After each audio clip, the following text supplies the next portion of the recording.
So hello, good morning everyone. I am Vinod Singh and welcome to the current exam. So आज की class में हम 9 जुलाई का करंट अफेयर्स कवर करने वाले हैं। तो चलिए स्टार्ट करते हैं बिना किसी देरी के। सो क्वेश्चन नंबर 1 करते हैं, ठीक है। देखो भाई, तो क्वेश्चन नंबर 1, हाल ही में 3x35 पहल किसने लॉन्च की है? अब ये बताओ भाई। देखो, आप इमेज देख सकते हो। इमेज में क्या दिख रहा है आपको? टैक्स। बिल्कुल हाँ, टैक्स के बारे में ही हम बात करेंगे इसमें। देखो तो क्या है मतलब सर इसका। तो 3x35 पहल, देखो तो इसको लॉन्च करने वाला पहले कौन सा हो गया? तो लॉन्च किया इसको WHO ने, हमारे वर्ल्ड हेल्थ ऑर्गेनाइजेशन, जिसकी स्थापना हुई थी 7 अप्रैल 1948 को, जिनेवा जिसका हेडक्वार्टर है। और 7 अप्रैल को हम इसीलिए वर्ल्ड हेल्थ डे के रूप में सेलिब्रेट भी करते हैं, ठीक है। तो देखो 3x35 पहले जो देशों से 2035 तक, ये डेडलाइन ध्यान रखना है, 2035 तक। एक तो तंबाकू हो गया, शराब हो गया और शर्करा युक्त पेय पदार्थ, मतलब जो शक्कर युक्त पेय पदार्थ होते हैं, कि वास्तविक कीमतों में कम से कम 50% की वृद्धि करने का आग्रह करती है। 2035 तक ये 50% वृद्धि हो जाएगी। देखो, क्योंकि यार मतलब तुम इनको रोक तो पा नहीं रहे हो, है ना। आपकी हेल्थ के लिए आप रोक तो पा नहीं रहे हो, तो इनकी कीमत ही बढ़ा दो। तो इसी से लोग कम खरीदेंगे, ठीक है। तो लोग कम खरीद पाएंगे, ठीक है। तो जिसके पास फिर पैसा होगा तो गरीब आदमी तो फिर नहीं ले पाएगा, और वही ज़्यादा यूज भी करता है इनको, है ना, लोकल क्वालिटी की। चलो, तो ये 50% की वृद्धि करने का आदेश है। ऐसा क्यों हो गया? क्योंकि ये आपका, इसी को हम क्या कहते हैं, इसको हम हेल्थ टैक्स के नाम से जानते हैं, ठीक है। तो हेल्थ टैक्स मतलब आपके स्वास्थ्य में सुधार के लिए जो आपको टैक्स लगाया जाता है, ताकि टैक्स लगा के आपके उनका यूज कम किया जा सके, तो आपके स्वास्थ्य अच्छा रहेगा, इसीलिए इसको हेल्थ टैक्स के नाम से जानते हैं। तो देखो, इसका लक्ष्य क्या है? अगले 10 वर्षों में $1 ट्रिलियन अमेरिकी डॉलर जुटाना है इस टैक्स से, ठीक है। और उद्देश्य क्या है? स्वस्थ करों को पुनर्जीवित करना, ताकि हानिकारक उपयोग को कम किया जा सकते। समझ गए आप क्या मतलब हुआ? अच्छा, ये पहले कभी किया जा चुका? बिल्कुल किया जा चुका है। देखो, पहले भी ये use successfully global case studies, ठीक है। तो कोलंबिया ने क्या किया था? देखो, तो कोलंबिया ने 2016 में इसको लगाया था, increase in taxation of cigarette. Cigarette में टैक्सेस बढ़ाया था, और 34% ड्रॉप इन सिगरेट, मतलब 34% सिगरेट का कंजप्शन कम हुआ। बहुत बड़ी उपलब्धि है ये, ठीक है। और देखो, सऊदी अरेबिया में भी हो चुका है ऐसा। तो 50% sugar, sweet and beverages tax resulted in 19% decrease in a consumption of SSBs, ठीक है। मतलब जो शुगर कंटेनिंग मटेरियल्स होते हैं, जो खाद्य पदार्थ होते हैं, उनमें 50% टैक्स लगा दिया, जिससे 19% उनके यूज में कमी आई। तो ये आपको ध्यान रखना, ये वर्क करता है, इसलिए ये 3x35 का पहल यही है। WHO ने इसको लॉन्च किया था, ठीक है। अच्छा, एक क्वेश्चन आपको बता दो, WHO के फिलहाल हेड कौन है? ठीक है, तो वर्ल्ड हेल्थ ऑर्गेनाइजेशन के हेड आपको कमेंट बॉक्स में कमेंट करना, ठीक है। चलो तो इसका आंसर करो। हाल ही में H2A रॉकेट की अंतिम उड़ान पर जलवायु परिवर्तन निगरानी उपग्रह GoSat GW किसने लॉन्च किया? देखो, तो GoSat GW लॉन्च करने वाला कौन हो गया? जापान ने इसको लॉन्च किया, ठीक है। तो जापान ने लॉन्च किया है, ठीक है। अब जो ये H2A रॉकेट है ना, इसकी अंतिम उड़ान है, इसलिए भी यह काफ़ी महत्वपूर्ण है। हाल ही में वर्ष 2020-25 के लिए संरक्षित क्षेत्रों के राष्ट्रीय मूल्यांकन में शीर्ष स्थान हासिल करने वाला राज्य कौन सा? देखो, राज्य अगर पूछे तो केरल, एंड UT पूछे तो चंडीगढ़, क्योंकि ये दोनों ही पहले स्थान पर, ठीक है। तो इन दोनों का नाम आपको टॉप पे ध्यान रखना है। चलिए, तो क्वेश्चन नंबर 2 करते हैं।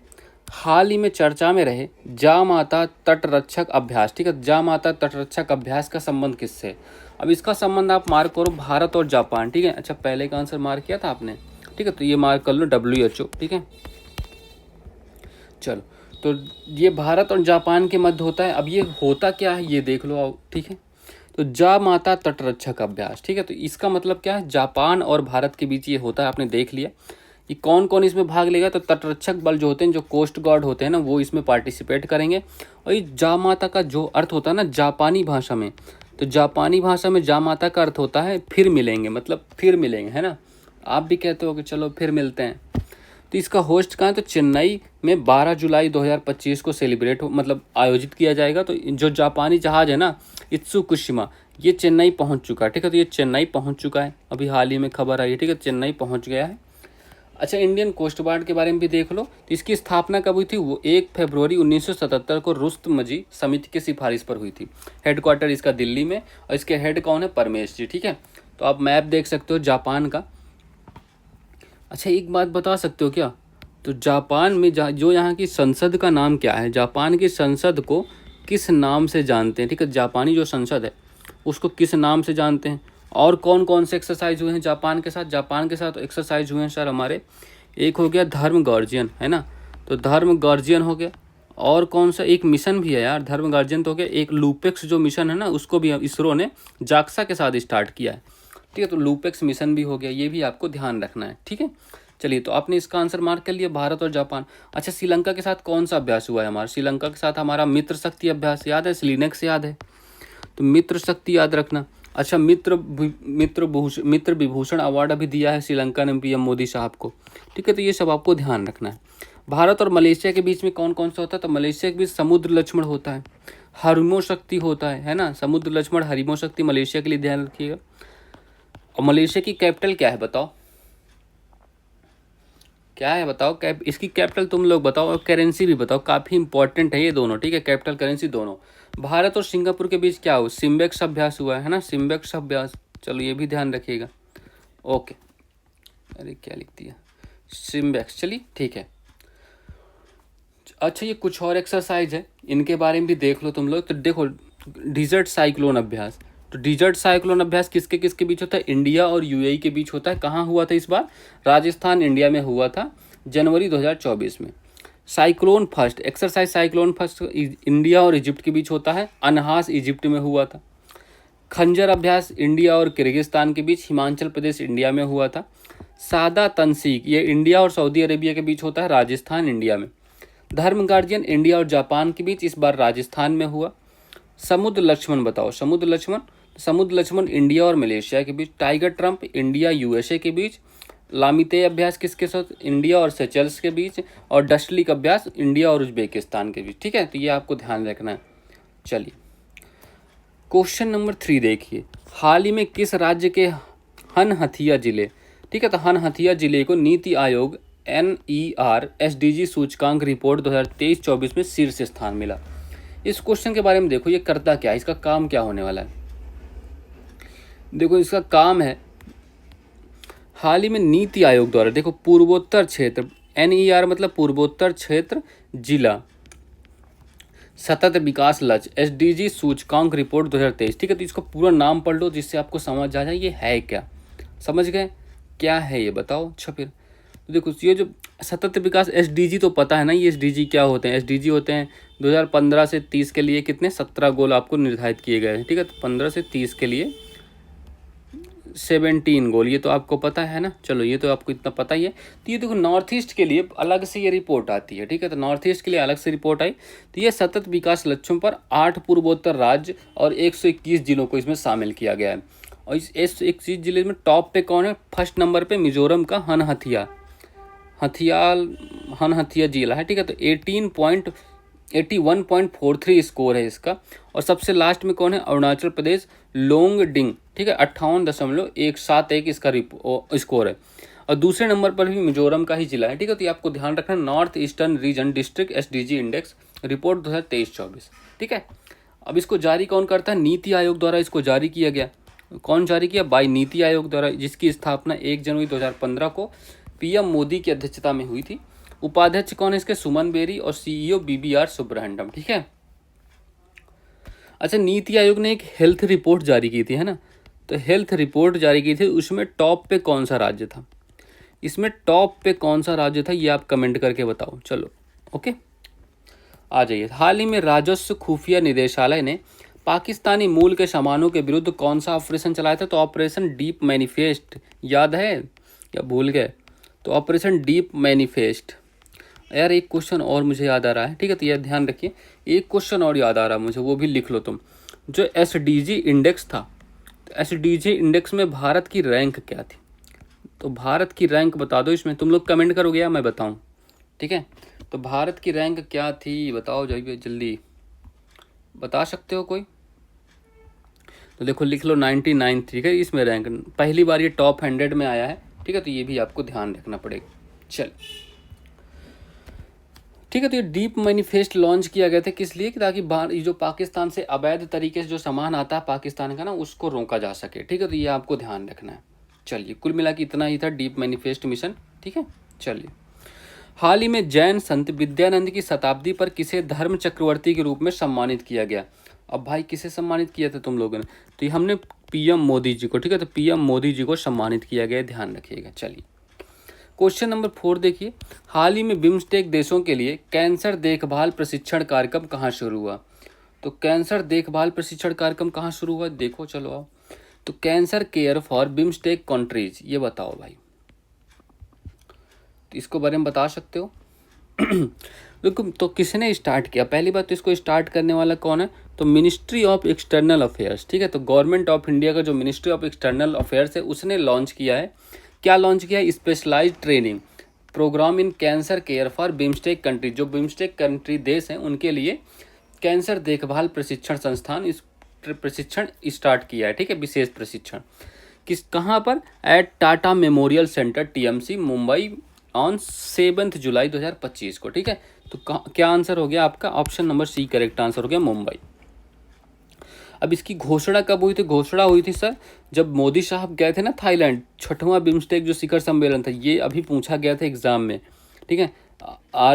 राजस्थान का कोई एग्जाम था, वहाँ पर पूछा गया था कहाँ हुआ था ये घोषणा पत्र, ठीक है। ये बिम्स्टेक का 6वां सम्मेलन तो थाईलैंड में हुआ था, जहाँ पर बैंकॉक में आयोजित किया गया था। तो यहीं पर मोदी साहब ने इसकी घोषणा कर दी थी।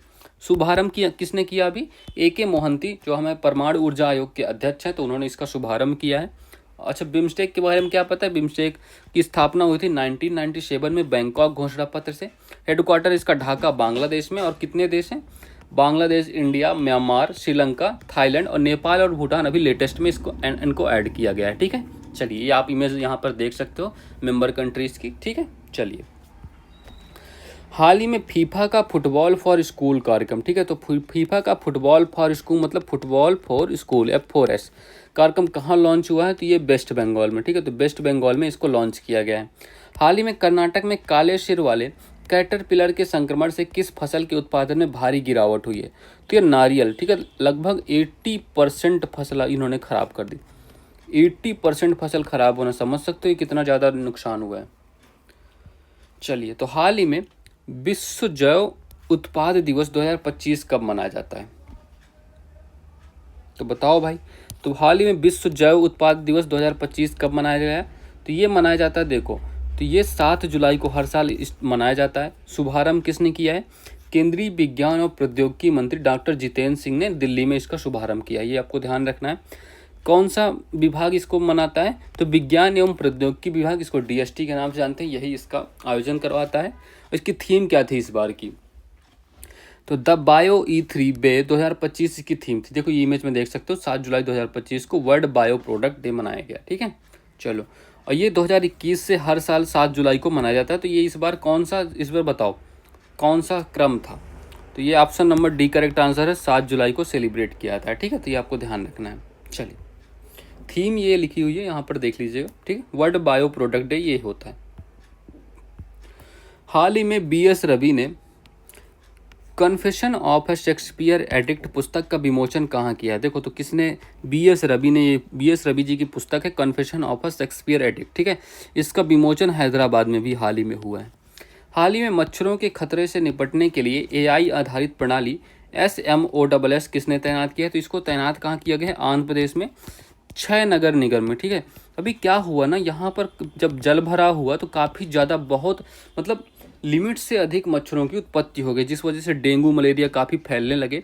तो इस प्रोग्राम के तहत, प्रणाली के तहत AI आधारित प्रणाली है, जिसके कीटनाशक का छिड़काव किया जाएगा, जिससे डेंगू मलेरिया से बचा जा सके। क्वेश्चन नंबर 6 देखिए, हाल ही में ब्रह्मपुत्र नदी में खोजी गई नई प्रजाति पेथिया डिब्रूगढ़ेसिस का संबंध किससे? देखो अब मछली की 2 प्रजातियां खोजी गई, दोनों के बारे में पहले इसका आंसर मार्क करो तुम लोग। 7 जुलाई ठीक कर तो लिया है। 2 प्रजातियां मछली की खोजी गई, दोनों के बारे में तुम लोग लिख लो, ठीक है, दोनों के बारे में लिखो।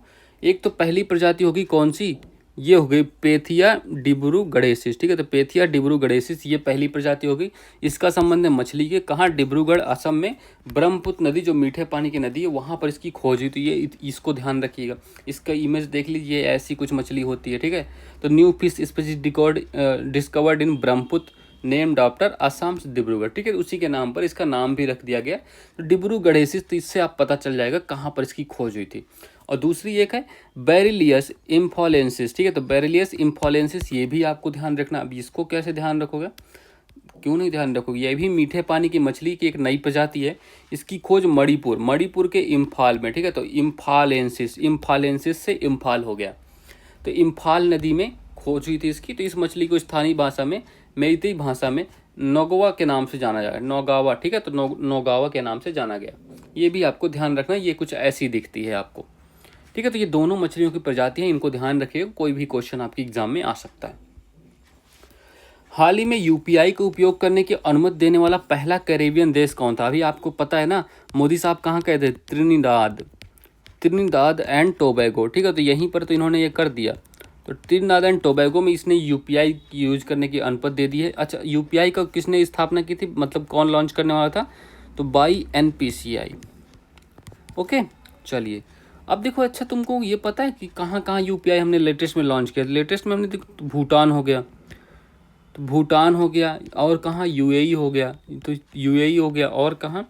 और आपका फ्रांस हो गया, मॉरिशस हो गया, फ्रांस हो गया, मॉरिशस हो गया, और क्या है? मॉरिशस, फ्रांस, सिंगापुर, ठीक है। सिंगापुर तो भी हो गया, सिंगापुर। और बताओ कुछ यार, और एक श्रीलंका, बस, ठीक है। तो यहाँ इतना, ये भी आपको ध्यान रखना, यहाँ हम यूपीआई की, ये सारे देश यूपीआई एक्सेप्ट करने लग गए। हुलियान लोकी के अनुसार, भैया देखो आरसीबी फैन जो आईपीएल वाले हो ना, तो हुलियान लोकी के अनुसार इंडियन प्रीमियर लीग की सबसे मूल्यवान टीम कौन सी है?